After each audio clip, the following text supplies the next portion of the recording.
예, 그래서 아날로그 값은 그 연속적인 값이에요. 그래서 값이 많습니다. 그 아날로그 값을 디지털로 변환시키는 그 AD 컨버팅이라고 하죠. 아날로그를 디지털로 변환시키는 것을 AD 컨버팅이라고 하는데요.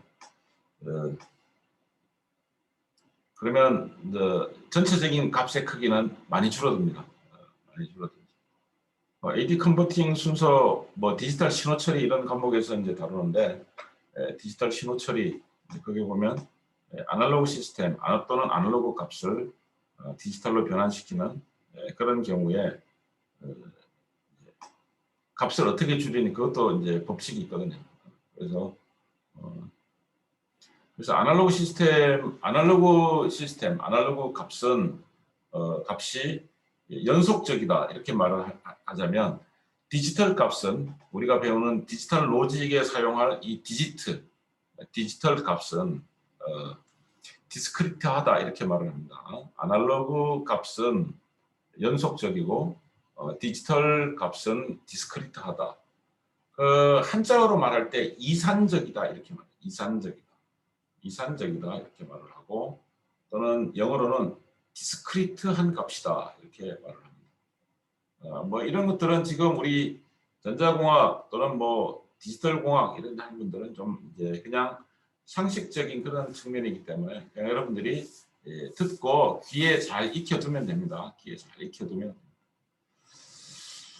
그래서 아날로그 시스템의 문제점을 파악한다, 아날로그 시스템의 성능을 파악한다 하기 위해서 사용하는 방법이 아날로그 시스템에 대한 해석, 계산을 뭘로 하는가? 미분 방정식으로 하죠. 여러분들이 대학을 다니면서 공업수학을 배우는데, 공업수학에서 뭘 배우는가? 미분 방정식 풀이법을 배웁니다. 미분 방정식 풀이법을 보통 한 50개 가량 배워요. 50가지 정도 학부에서 그렇게 배우죠. 여러분들이 전자기학을 배우겠죠? 전자기학에 보면 거기에는 편미분 방정식이 나와요. 그래서 미분 방정식 풀이의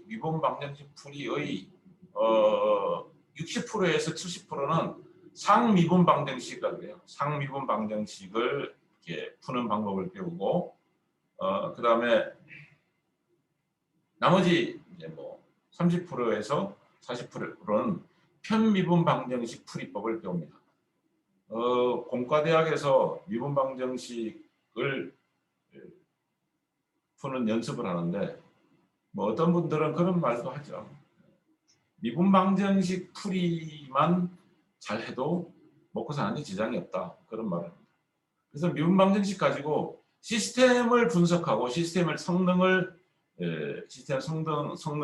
이제 또 평가하고 시스템의 문제점을 개선하는데 미분 방정식을 많이 사용을 합니다.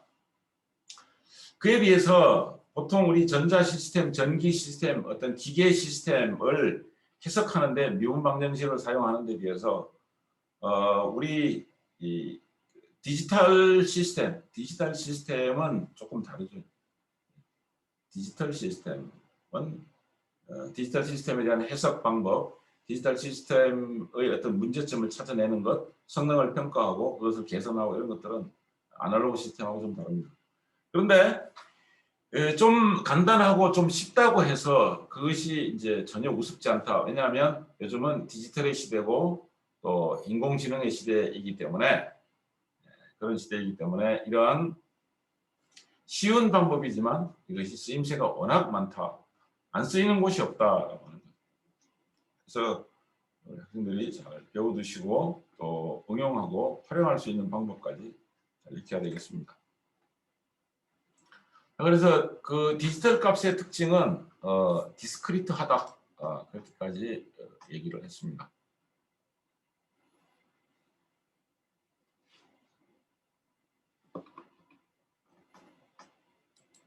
자료를 가지고 조금 얘기를 하겠습니다.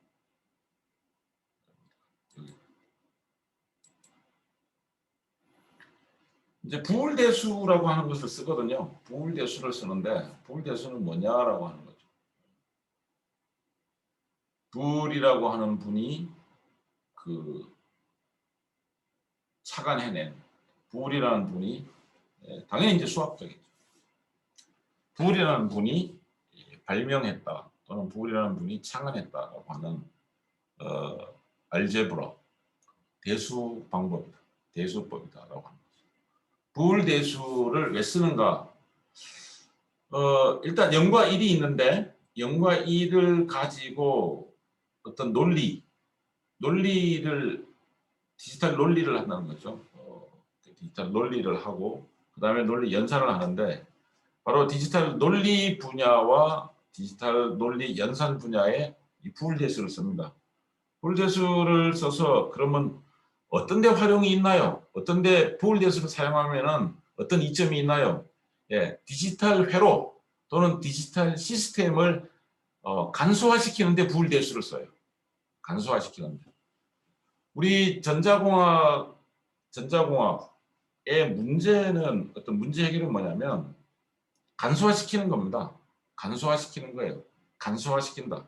같은 성능을 발휘하는데요. 같은 성능과 같은 출력을 나오는데 그것을 간소화시키는 것. 그것이 우리 전기공학은 좀 모르겠어요. 전기공학은 전력 그쪽은 이제 전력 에너지, 전기 에너지를 어떻게 그쪽은 좀 안전도 신경 쓰는. 우리는 우리가 사용하는 여러 가지 전자소자들은 우리가 뭐 만지거나 또 뭐 우리가 뭐 혀끝에 갖다 대도 인체에 뭐 치명적인 해를 가하진 않죠. 대부분 전자소자들은 우리가 특히 디지털 시스템은 그 사용하는 전력이 아주 작습니다. 아주 작죠. 근데 뭐 전기공학은 전기 에너지가 뭐 22,000볼트, 뭐 600, 작은 게 600볼트, 막 이런 식으로 가니까요. 거기는 만지면 사람이 죽죠. 그렇기 때문에 안전한 환경에서 전기 에너지를 어떻게 이제 활용하나, 전기 에너지를 어떻게 잘 활용하나, 안전하면서도 효율적으로 활용하나, 우리가 그런 거에 초점을 맞춘다면 거의 비슷한 것을 배우는 우리 전자공학, 또 우리 디지털 공학에서는 그런 전기 에너지보다도 우리가 주로 신경을 쓰고 있는 것은 어떻게 하면 같은 성능을 내는데, 첫째는 같은 성능을 내는데 그것을 작게 만들 수 있나. 무조건 그냥 크기를 작게 하는 게 아니라 복잡도도 좀 낮추는 거예요. 좀 단순하게 만든다. 그러니까 복잡하지 않게 만든다. 그러면 생산에 이점이 있겠죠. 또 복잡하지 않게 만든다. 복잡하지 않게 만들 경우에 이제 고장도 좀 적습니다. 고장도 적습니다. 또 고장이 났을 때 어떤 조치도 상당히 쉽다. 이렇게 됩니다. 그래서 전자공학의 이슈는 뭐냐? 간소화시키는 데 있다라고 하는 거죠. 그 간소화를 시킬 때 그냥 임의로 간소화시킬 수가 없다는 겁니다. 임의로 간소화시킬 수 없다.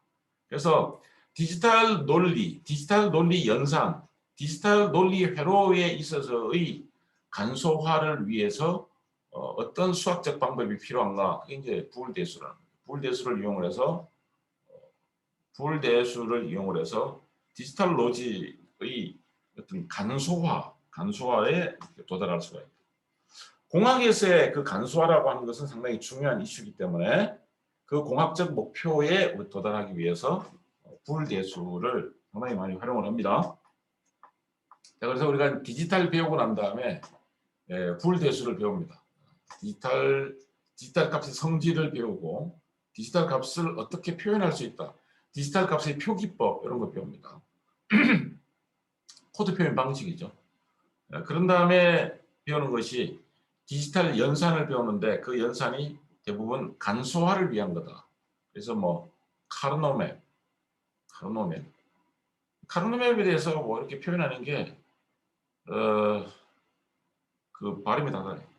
카나프맵이라고. 또 어떤 사람은 카르노맵이다 이렇게. 저는 배울 때 카르노맵이라고 배워서 카르노맵이라고 하는 것이 더 익숙합니다. 그것도 역시 디지털 시스템을 간소화시키는 데 사용합니다. 디지털 시스템의 간소화에 활용이 됩니다. 그래서 공학적 이슈는 간소화시키는 거다. 단 출력 또는 성능을 저하시키지 않은 가운데에서 그것을 간소화시키는 것이 중요하다. 자, 그래서 디지털 시스템에 있어서 불 대수, 조지 불의 그 공헌은 상당히 크다. 여러분들이 이제 불 대수는 배울 것이고 다음 주 아니면 다다음 주에 불 대수를 반드시 배우겠죠. 자, 그 다음에 중요한 역할을 한 사람이 이제 셰넌이라는 사람입니다. 클로드 셰넌. 클로드 셰넌이라고 하는 사람이 큰 공헌을 했다. 디지털 회로 설계 이론을 내놓은 그런 과학자다. 디지털 회로 설계, 디지털 회로 설계의 어떤 초석을 닦았다. 이렇게 말할 수가 있습니다. 또 존 에커티와 모클리라고 하는 사람이 애니악이라고 해서 그 초창기 계산기죠, 저게 계산기. 컴퓨터라고 하는 게 이제 계산하는 놈, 계산하는 기계 이런 거죠. 라틴어에 컴퓨타레라고 하는 게 있어요. 라틴어의 컴퓨타레에서 나와. 그게 계산하다. 그래서 영어로는 컴퓨트가 된 거죠. 컴퓨트 영어로. 그 라틴어 어원은 컴퓨타레에서 컴퓨트가 된 거죠. 영어 여러분들이 뭐 영어 많이 어렵습니까? 영어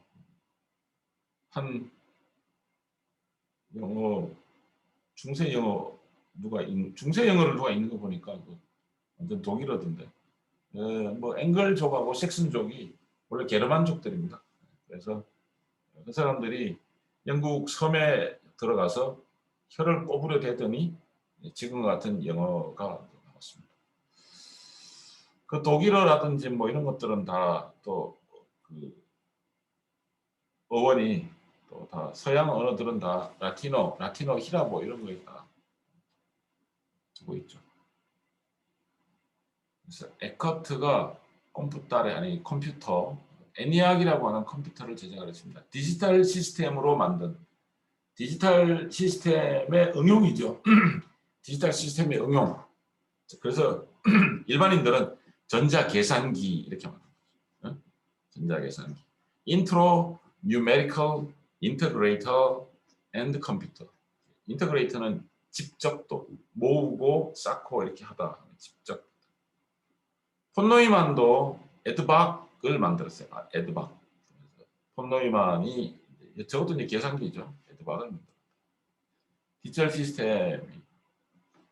그다음에 윌리엄 쇼클리, 바딘, 월터 브랜드 이런 사람들이 트랜지스터를 만들었다. 트랜지스터.